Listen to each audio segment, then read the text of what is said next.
ہونے کے لیے. ایک تو ذکر کا لفظ تھا نصیحت کے لیے, ایک موعظہ یہ بھی نصیحت کے لیے اپنی زبان میں لفظ استعمال کرتا ہے. آگے فرمایا وَشِفَاءٌ لِمَا فِي الصُّدُورِ, اور یہ شفا ہے ان کے لیے جو سینوں میں ہے. سینوں میں کیا ہے جی؟ دل.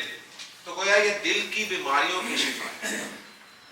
دل کی بیماریاں کیا ہیں اگر میں آپ سے پوچھوں تو یہاں پر دل کی وہ بیماریاں مراد نہیں ہیں جو ہم عام طور پہ ڈاکٹرز کے پاس جاتے ہیں اور کوئی نہ کوئی نکل آتی ہے.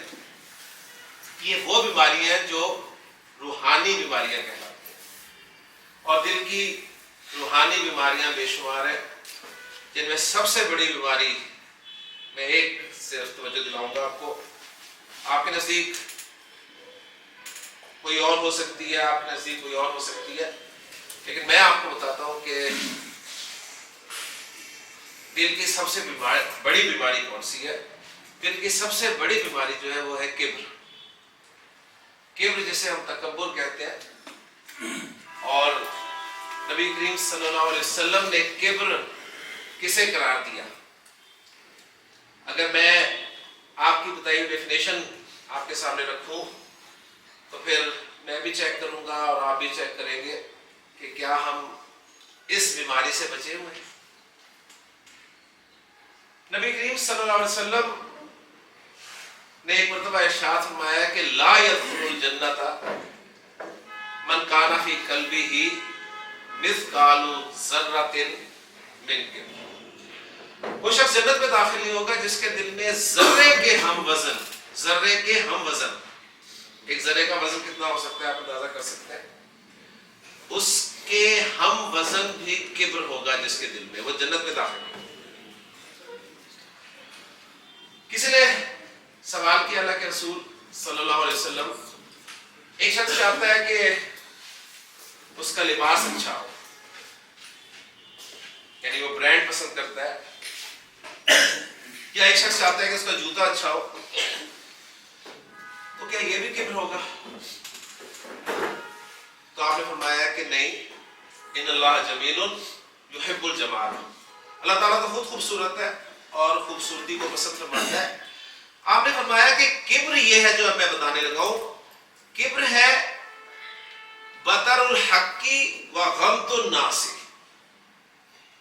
بطر الحق کے معنی ہوتے ہیں کہ حق سامنے آ جائے اور پھر اس حق کو حق مانتے ہوئے جھٹلا دینا, اس کا انکار کر دینا, یہ ہے کبر. آپ نے فرمایا غمط الناس, ٹھیک ہے تم اچھا پہنو, اچھا کھاؤ, اچھی سواری استعمال کرو, لیکن دوسروں کو حقیر سمجھو, یہ ہے کبر.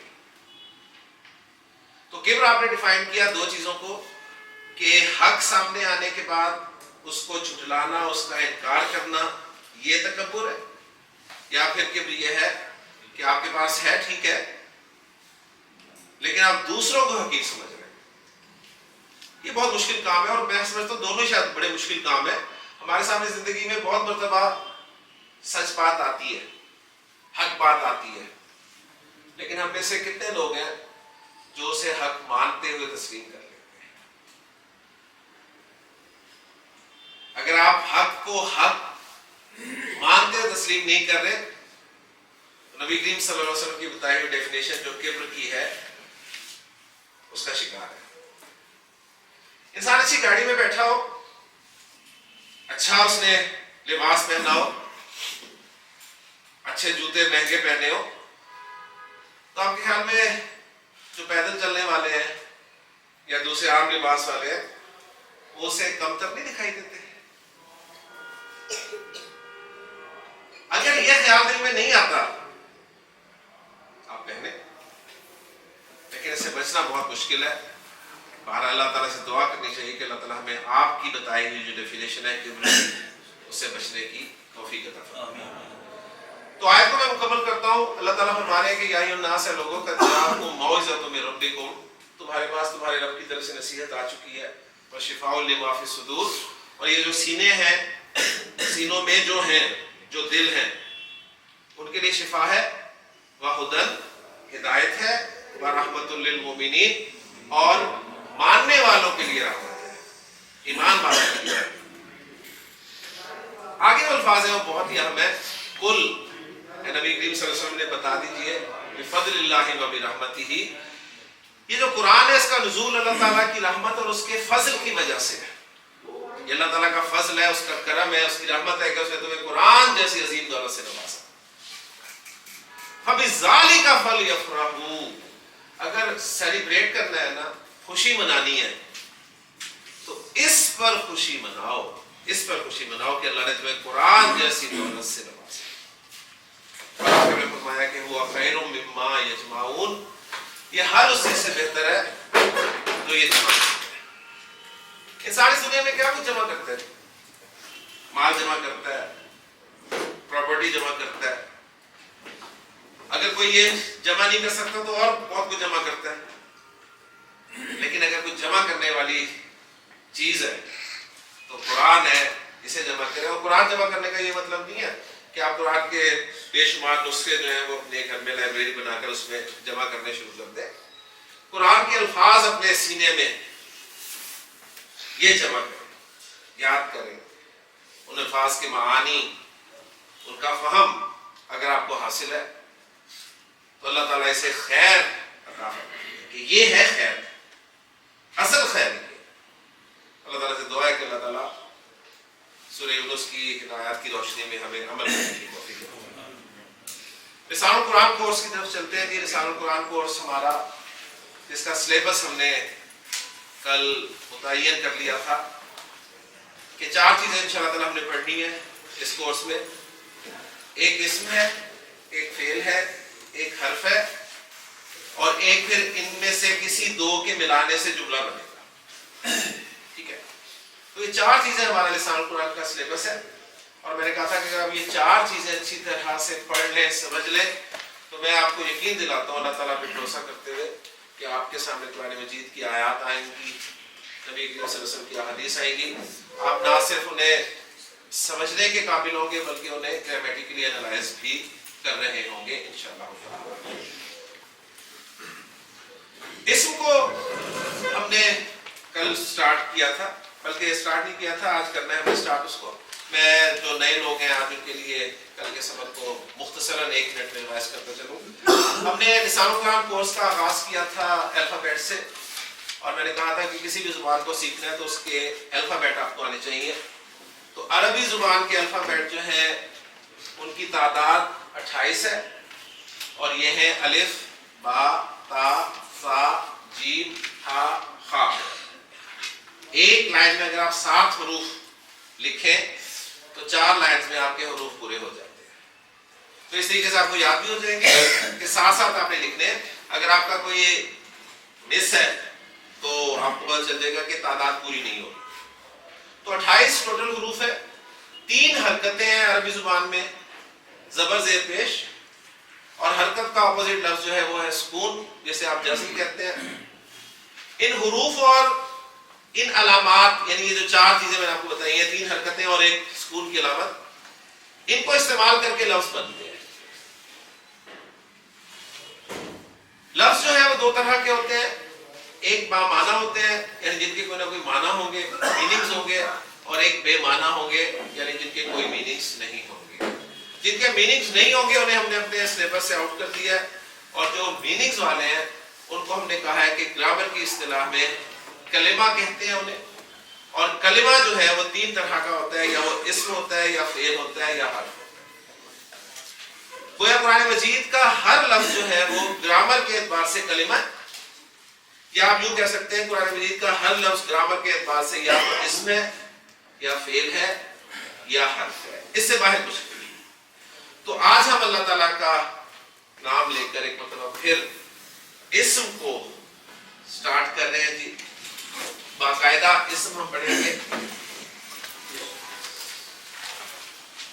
اور نوٹ کر لیجئے گا کہ یہ ہے اسم، یہ سین ساکن ہے اس کا، ہم عام طور پہ اسے بھی اسم کہتے ہیں۔ اسم ہم اس وقت کہیں جب سین پہ زبر ہو، تو سین پہ زبر نہیں ہے، سین پہ سکون ہے، تو اس لیے ہم نے اس کو اسم کہنا ہے، اسم نہیں کہنا۔ کچھ چیزیں ہمارے علم میں اسم کے حوالے سے جنہیں انگلش آتی ہے، جنہوں نے اردو گرامر پڑھی ہوئی ہے، ان سے اسم کے بارے میں پوچھا جائے تو انگلش والے کہیں گے جی اسم ناؤن ہوتا ہے، ٹھیک ہے. فوراً ان کے ذہن میں وہ پارٹس آف اسپیچ آ جائیں گے، نو تھے، ناؤن، پروناؤن، ورب، ایڈورب، ایڈجیکٹو، انٹرجیکشن، کنجنکشن، پریپوزیشن اور آرٹیکل. یہ 9 ان کے سامنے پارٹس آف اسپیچ آ جائیں گے. جنہوں نے اردو گرامر پڑھی ہے اس میں ان کے سامنے 3 ہی چیزیں آئیں گی پارٹس آف اسپیچ میں، اسم، فعل اور حرف. یہی 3 چیزیں عربی میں، ٹھیک ہو گیا. لیکن انگلش میں جو اتنی ساری چیزیں ہیں وہ کہیں نہ کہیں تو استعمال ہونی ہے نا. تو اسم انگلش کے صرف ناؤن کے برابر نہیں ہے، ذہن میں رکھیے گا. اس میں اور بہت کچھ ہوگا جو انشاءاللہ تعالیٰ آپ کے سامنے آ جاتا ہے. تو سب سے پہلے ہم اسم کے معنی جاننے کی کوشش کرتے ہیں. کہ اسم کے معنی کیا ہے؟ اسم کے معنی ہے نام. آپ سب کو معلوم ہے جب بھی کسی شخص سے ملاقات ہوتی ہے تو آپ کہتے ہیں جی آپ کا اسم شریف، تو جواب میں وہ اپنا نام بتاتا ہے. تو اسم کے لفظی معنی ہے نام. اب عربی گرامر میں اسم جو ہے یہ کس کس کا نام ہو سکتا ہے؟ پہلے تو ہم یہ دیکھیں گے. تو اسم کے معنی ہے جی نام، اور یہ کس کس کا نام ہے؟ یہ کسی شخص کا نام ہو سکتا ہے جی،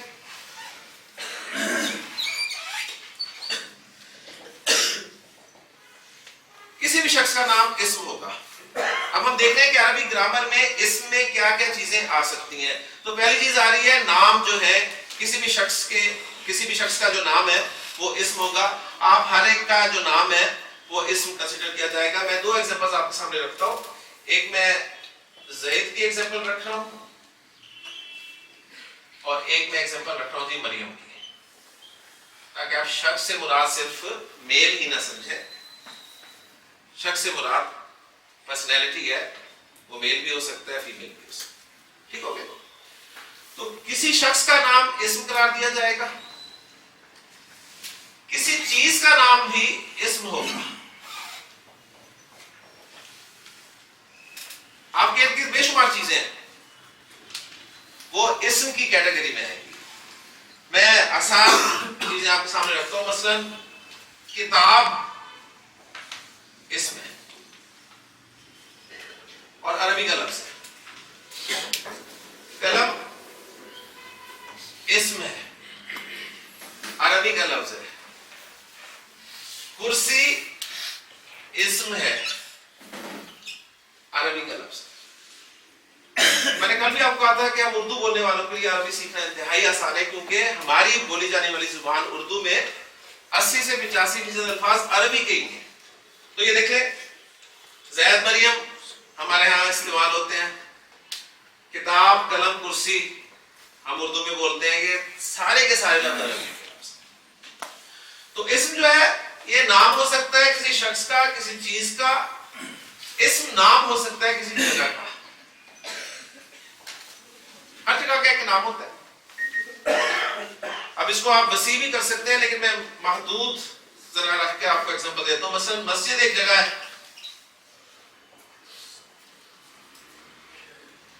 مسجد جگہ ہی ہوتی ہے نا، ایک جگہ کا نام ہے مسجد. تو مسجد اسم ہے اور عربی کا لفظ ہے. مدرسہ، اسے پتہ نہیں آپ کیا کچھ بولتے ہیں، جو بھی بولتے ہیں، اس کو اب آپ نے مدرسہ کہنا ہے. مدرسہ، مدرسہ اور مدرسہ اور سب چیزیں سائڈ پہ کر دیجیے. مدرسہ جسے آپ اسکول کہہ سکتے ہیں. تو یہ بھی جگہ کا نام ہے، تو یہ بھی اسم کی کیٹیگری میں آئے گا. آپ جس شہر میں رہتے ہیں اس کا نام جگہ کی کیٹیگری میں آ جائے گا. ٹھیک ہے؟ تو مسجد، مدرسہ، اور ایک ایگزامپل اور میں آپ کو دے دیتا ہوں، وہ ہے جی بیت. بیت کسے کہتے ہیں؟ گھر کو. ماشاءاللہ. تو یہاں پر آپ نے ایک کام کرنا ہے. اسٹوڈنٹس کو اکثر پرابلم ہوتی ہے کلاس کے دوران بھی اور کلاس کے اختتام میں بھی ویکیبلری کی. وہ کہتے ہیں جی کانسیپٹس تو ہماری کلیئر ہے، گرامر ہمیں آگے، لیکن ویکیبلری ہماری جو ہے نا وہ کیسے انکریز کی جائے، اس کے لیے کوئی ڈکشنری لیں، کیا کریں. تو آپ نے اپنی نوٹ بک پہ ایک پیج جو ہے وہ مختص کرنا ہے، جسے آپ ہیڈنگ دیں گے ویکیبلری، ٹھیک ہے؟ اس میں آپ کے لیے جو بھی نیا لفظ ہوگا وہ لکھتے جانا ہے آپ نے. انشاءاللہ تعالیٰ آپ دیکھیں گے کلاس کے اختتام تک آپ کے پاس سینکڑوں الفاظ آ جائیں گے ویکیبلری.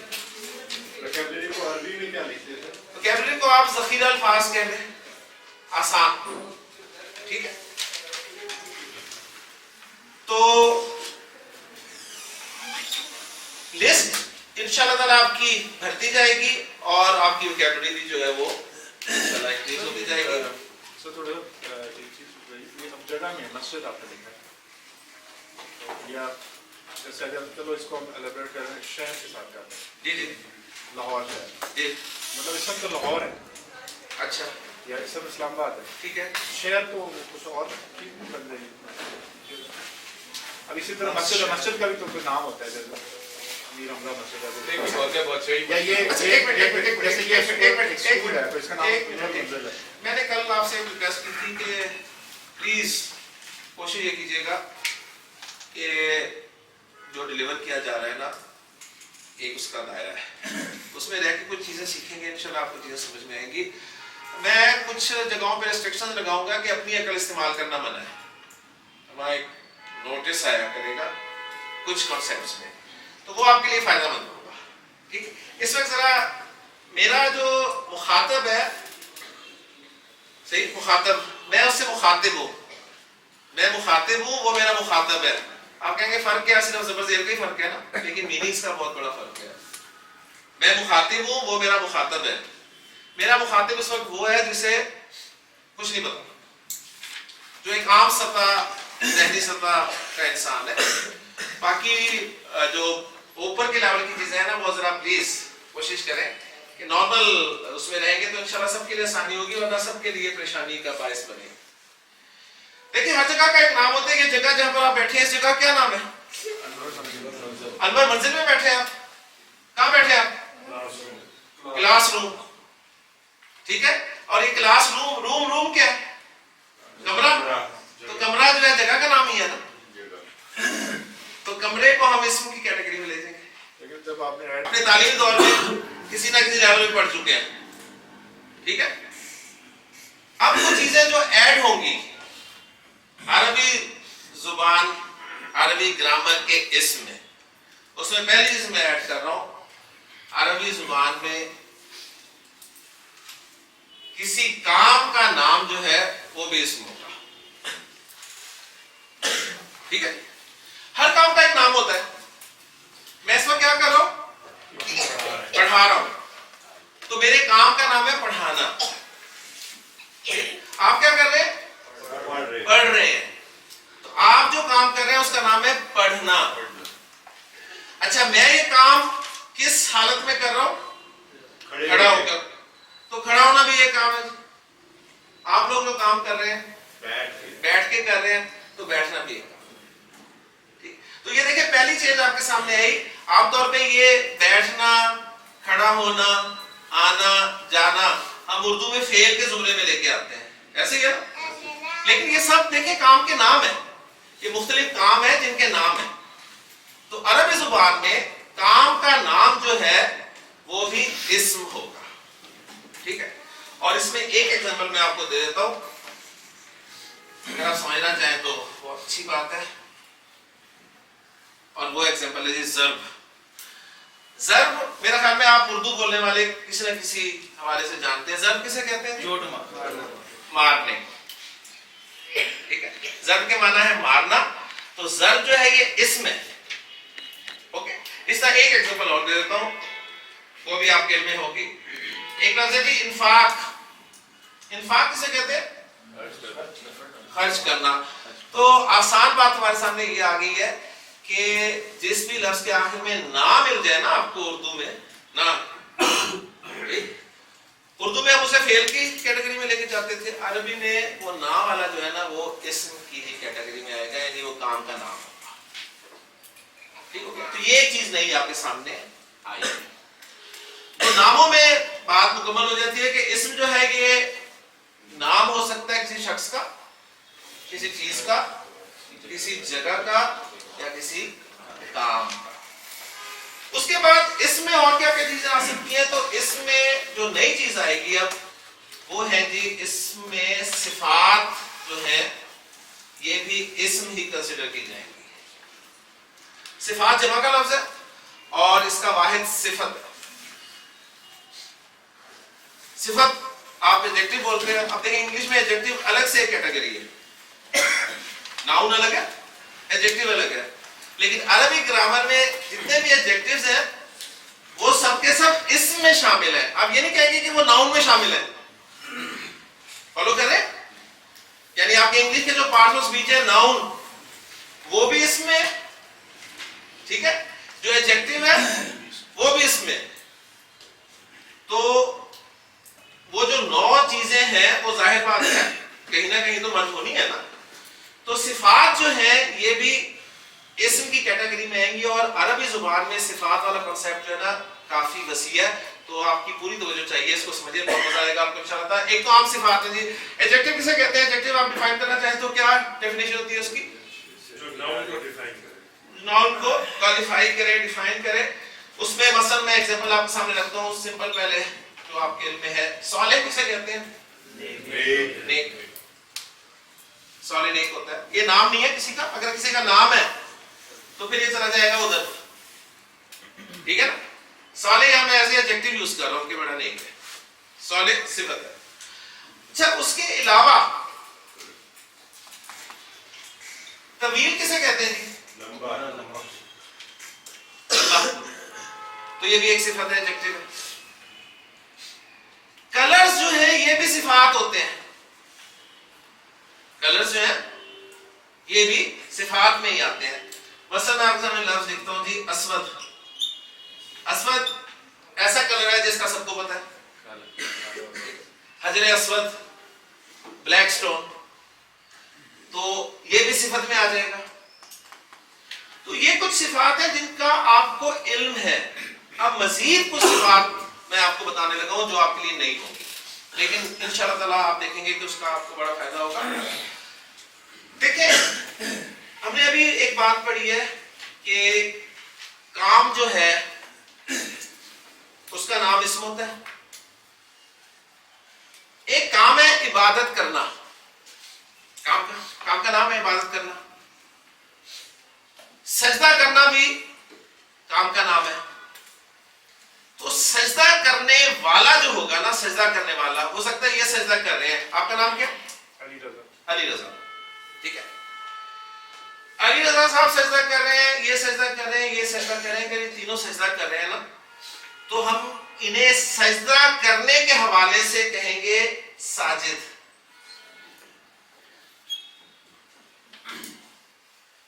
ٹھیک ہے, ساجد کا مطلب سجدہ کرنے والا. کلیئر ہو گیا؟ تو ساجد جو ہے یہ نام نہیں ہے, ان کا نام تو نہیں ہے نا آپ کا. آپ جو کام کر رہے ہیں اس کو, جس کام کو پرفارم کر رہے ہیں اس کے حساب سے ہم نے کہا ساجد, تو یہ صفت بن جائے گا. کلیئر ہوگی بات؟ تو ساجد جو ہے یہ صفت کے زمرے میں آئے گا. سجدہ کس کو کرنا ہے؟ اللہ کو. ٹھیک ہے, جس کو سجدہ کیا جائے اس کو عربی میں کہا جائے گا مسجود. مسجود. کلیئر ہو گیا؟ اب یہاں سے میں آپ سے پوچھتا ہوں, ایک کام کا نام ہے عبادت کرنا, تو جو عبادت کر رہا ہوگا آپ اسے کیا کہیں گے؟ عابد. اور جس کی عبادت کر رہے ہوں گے اسے کیا کہیں گے؟ معبود. ماشاءاللہ. ایک کام ہے قتل کرنا, تو قتل کرنے والا کیا کہلائے گا؟ قاتل. اور جو قتل ہو گیا ہوگا مقتول. ایک کام ہے ظلم کرنا, ظالم. ظلم کرنے والا ظالم ہوگا, اور جس پر ہو رہا ہوگا مظلوم. عربی میں بھی مطلب فالو کر رہے ہیں نا بات کو؟ ٹھیک ہے نا, فالو کر رہے ہیں. اب میں تھوڑا سا اور اب یہ میں صفات کو ایکسپلور کر رہا ہوں. ہمارے ذہن میں صفت کا کنسیپٹ محدود سا ہے کہ صفت ہی جو اچھائی ہے برائی بیان کرے, ٹھیک ہے. لیکن عربی زبان میں صفات جو ہے یہ کافی اچھا اب یہ بھی سجدہ کر رہے ہیں, یہ بھی سجدہ کر رہے ہیں, یہ بھی سجدہ کر رہے ہیں, اور یہ بہت زیادہ سجدہ کرتے ہیں. ان میں سجدہ کرنے کی صفت جو ہے بہت زیادہ ہے, بار بار سجدہ کرتے ہیں. یہ نماز پڑھی, سلام پھیرا, پھر سجدہ کر دیا, ٹھیک ہے, مسجد میں داخل ہوئے, نماز پڑھنے سے پہلے ایک سجدہ کر لیا. تو ہم پتہ ہے انہیں کیا کہیں گے, ان کے اس ایکٹ کی وجہ سے ہم انہیں کہیں گے یہ سجاد ہے.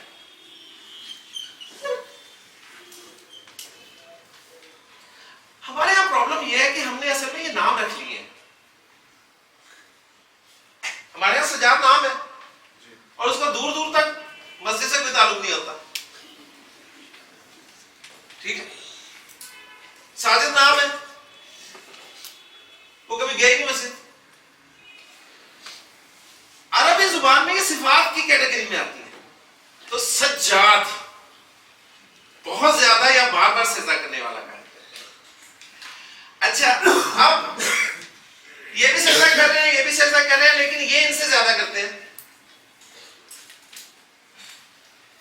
یہ سجدہ کرنے کا عمل ان سے زیادہ کرتے ہیں, یا یہ سجدہ سب سے زیادہ کرتے ہیں. تو انہیں عربی زبان میں کہا جائے گا یہ اسجد ہے. ہمارے یہاں اسجد بھی نام ہوتا ہے. سپرلیٹو ڈگری یا کمپیریٹو ڈگری. اب وہ دیکھیں ڈگری ایڈجیکٹیوز میں ہی ہوتی ہے نا, وہ گڈ, گڈر, گڈیسٹ والی جو ہم نے پڑھی تھی کبھی, ٹھیک ہے نا. تو وہ ڈگریز ایڈجیکٹیو میں ہی ہے. تو ہم ٹاپک کیا پڑھ رہے ہیں, ایڈجیکٹیوز کا. تو عربی زبان میں صفات جو ہیں وہ بہت وسیع معنی میں استعمال ہوتا ہے لفظ. اس میں عام صفات بھی ہیں اور اس میں یہ سارے جو ہیں یہ بھی صفات کہلائیں گے. ساجد بھی ایڈجیکٹیو قرار دیا جائے گا, مسجود بھی ایڈجیکٹیو قرار دیا جائے گا, سجاد بھی ایڈجیکٹیو قرار دیا جائے گا, اسجد بھی ایڈجیکٹیو قرار دیا. بلکہ ایڈجیکٹیو کہنا غلط ہے, ان کو ہم صفت قرار دیں گے کہ یہ صفات ہے. کیوں ایڈجیکٹیو تو پھر محدود ہو جائے گا نا. ایڈجیکٹیو میں تو آپ صرف انگلش کی ڈیفینیشن کے مطابق صرف اس حد تک کہیں گے, لیکن جب آپ کہیں گے کہ یہ صفات ہے تو پھر آپ کا ذہن انشاءاللہ تعالیٰ ہو جائے گا. کلیئر ہو گیا جی. تو یہ چیزیں کتنی ہوگی, میں اگر ان کو نمبرز میں لاؤں, 1 2 3 4, یہ 4 تو ناموں سے متعلق ہے. 5ویں کیٹیگری آ گئی ہے صفات میں, اور 6ٹھی کیٹیگری جو اس میں اور شامل ہوگی نا, وہ آپ کے پروناؤنز ہیں. پروناؤنز جن کو عربی میں ضمائر کہا جاتا ہے. اب دیکھیں انگلش میں پروناؤن ایک الگ سے کیٹیگری ہے. Pronoun is a word which is used in place of a noun. Example آپ دیتے ہیں he, she, it, you, I, we. اس وقت میں آپ کو پروناؤنس نہیں پڑھا رہا, میں صرف لسٹ آپ کے سامنے رکھ رہا ہوں اسم کی, کہ عربی زبان میں اسم کیا کیا ہو سکتا ہے. ضمائر میں پروناؤنس میں ایک ایگزامپل دیتا ہوں اور وہ سب کو پتہ ہے, کیونکہ موسٹلی میں نے ایگزامپل وہ دیے ہیں جو ہم سب کو پتہ ہے, ٹھیک ہے. تو ضمائر میں ایگزامپل میں آپ کے سامنے رکھ رہا ہوں انا, کیونکہ سب میں انا کی معنی کیا ہے جی, میں جو ہے آپ کو پتا ہے یہ میں ہی ہے جو کام خراب کرتی ہے. تو انا یعنی آئی, میں, یہ ایک پروناؤن ہے.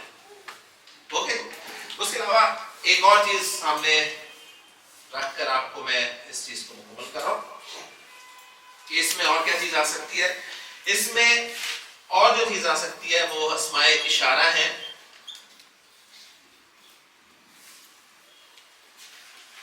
ہم کسی شخص یا کسی چیز کی طرف اشارہ کرنے کے لیے کچھ لفظ استعمال کرتے ہیں, ٹھیک ہے, لفظ استعمال کرتے ہیں. قریب چیز ہو تو ہم کہتے ہیں جی یہ, دور ہو تو کہتے ہیں وہ. یہ اور وہ کے لفظ جو ہے نا انگلش میں ان کے لیے دس اور دیٹ, یہ اسماء اشارہ کہلاتے ہیں. یہ بھی اسم کی کیٹیگری میں آئیں گے. اور اسماء اشارہ میں آپ کو نہیں پڑھا رہا, لیکن ایک اسم اشارہ کی ایگزامپل میں آپ کو دوں گا جو سب کو پتہ ہے. کسی کو عربی آتی ہے نہیں آتی, اسے وہ اسم اشارہ ضرور آتا ہے, اور وہ ہے جی حاضہ.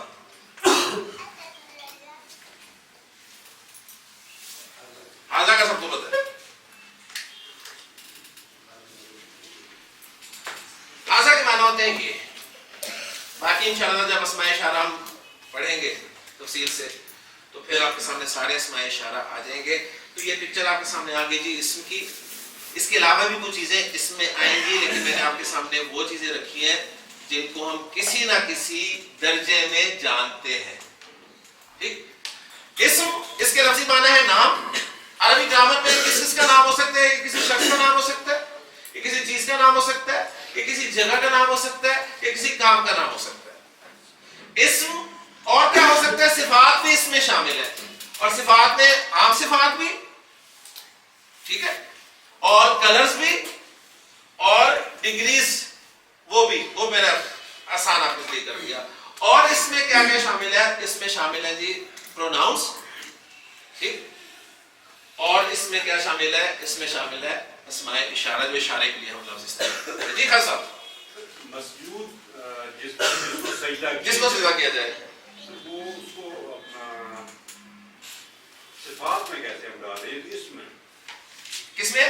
صفات میں آپ نے ڈالا نا جی جی جس کو سجدہ کیا جائے. جی جی اس میں صفت کیا آتی ہے؟ اس میں صفت کیا آتی ہے؟ اس میں صفت ہے تو سجدہ کر رہے ہیں نا. ساجد تو گیا نا صفت ہے اس سجدہ. میں کیا صفت ہے؟ مسجود ہو گیا جس کو سجدہ کیا. ٹھیک ہے، تو میں وہی تو بتا رہا ہوں نا. ہمارا صفت کا کنسپٹ ایک محدود سا کنسپٹ ہے نا. ہمارا کنسپٹ محدود ہے نا. عربی میں صفات میں یہ بھی شامل ہوں گے. اسی سے لینا ایک چیز آپ ایک لیول میں بیٹھے ہیں ایک محدود کنسپٹ کے ساتھ. اب عربی گرامر میں اس میں کچھ چیزیں ایڈ ہوں گی. سر اس کا یوں لگا نا کہ مسجود ہونا خدا کی صفت ہے. بالکل تو میں نے کہا صفت ہی ہے یہ. اچھا اب ہم نے باقاعدہ جو شروع کرنا ہے وہ اسم کا استعمال جملے میں دیکھنا ہے کیسے ہوگا. لیکن اس کے لیے ہمیں اسم کے حوالے سے کچھ چیزیں اچھی طرح معلوم ہونی چاہیے، ورنہ ہم اسم کو جملے میں استعمال نہیں کر سکیں گے. ٹھیک ہے. کچھ چیزیں اسم کے بارے میں ہمیں معلوم ہوگی تو انشاءاللہ تعالی جملے میں صحیح طریقے سے ہم اسم کو استعمال کر سکیں گے. اس میں پہلی چیز جی ہم نے دیکھنا ہے کہ اسم جو ہے یہ مذکر ہے یا مؤنث ہے. ہم نے مذکر مؤنث پڑھنا ہے. اچھا اگر مذکر یا مؤنث نہیں ہے تو اس کا استعمال یا مذکر کے طور پہ ہو رہا ہوگا یا مؤنث کے طور پر. ایسے ہے نا. ہم نے اسم کو عدد کے اعتبار سے دیکھنا ہے کہ واحد اسم ہے یا جمع اسم ہے. اگر واحد ہے تو اس کی جمع کیسے بنتی ہے یہ ہم نے سیکھنا. اس میں ہم نے دیکھنا ہے کہ اسم نکرہ ہے یا معرفہ ہے. ٹھیک ہے. آپ کا سوال تو نہیں جاتا اس میں نکرہ معرفہ والا کنسپٹ شاید کلیئر ہو جائے. ٹھیک ہے. ہم نے اسم کا اعراب پڑھنا ہے. یہ چار چیزیں اگر اسم کے حوالے سے آپ سمجھ جائیں گے تو انشاءاللہ تعالیٰ آپ دیکھیں اسم کو پراپر جملے میں کسی کنسٹرکشن میں استعمال کر سکتے. تو سب سے پہلے ہم اسم کو جنس کے اعتبار سے انالائز کریں گے کہ اسم کو پہچانیں گے کہ یہ مذکر ہے یا مؤنث. اور اگر مذکر یا مؤنث نہیں ہے، اگر مذکر یا مؤنث نہیں ہے تو اس کا استعمال یا تو ہم مذکر کے طور پر کریں گے یا مؤنث کے طور پر کریں گے. ٹھیک ہو گیا. یہ انشاءاللہ تعالی ہم جنس کے ٹاپک میں بریک کے بعد پڑھیں گے. تو اب ہم بریک لے لیتے ہیں اور اس کے بعد انشاءاللہ تعالی جنس کے ٹاپک کے ساتھ دوبارہ سے ملتے ہیں. سبحانک اللہم و بحمدک اشہد ان لا الہ الا انت استغفرک و اتوب الیک.